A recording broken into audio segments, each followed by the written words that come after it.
On this feast of the presentation of the Lord, it's 40 days after Christmas. And one of the most common symbols, again, the most prominent symbols in this feast is candles.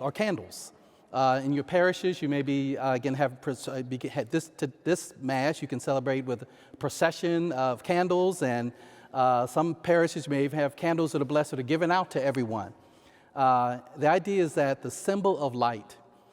And it seems appropriate because if you think about it, my most earliest memories of Christmas, especially in the neighborhood, was lights.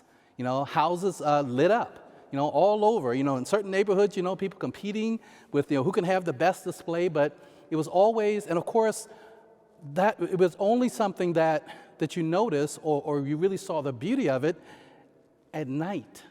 Houses, lights on your house when it's a bright sunny day, you hardly notice because they really aren't necessary. Lights really are necessary when it's dark. And so even the idea of having candles and holding candles and processioning with candles, the idea is that, again, that there's a light that you have, that you're called to be light. Because here's the thing. If the world is filled with darkness, the problem's not the darkness.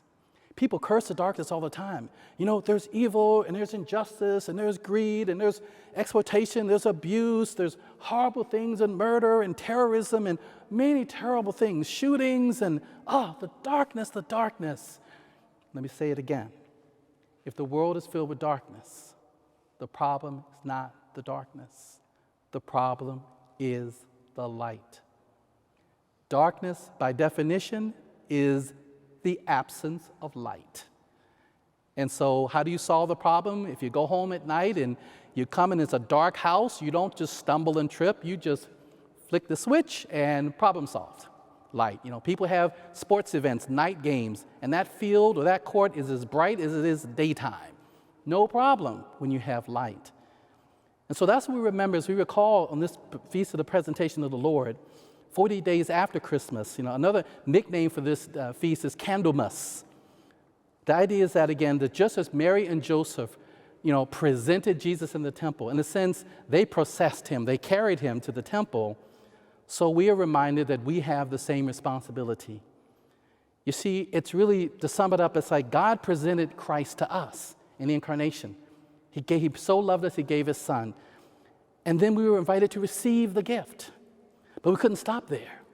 No, see, we're a church. We're the body of Christ. We're called to present the gift to the world. Jesus is that greatest of gifts that we cannot keep to ourselves. That is the heart of evangelization.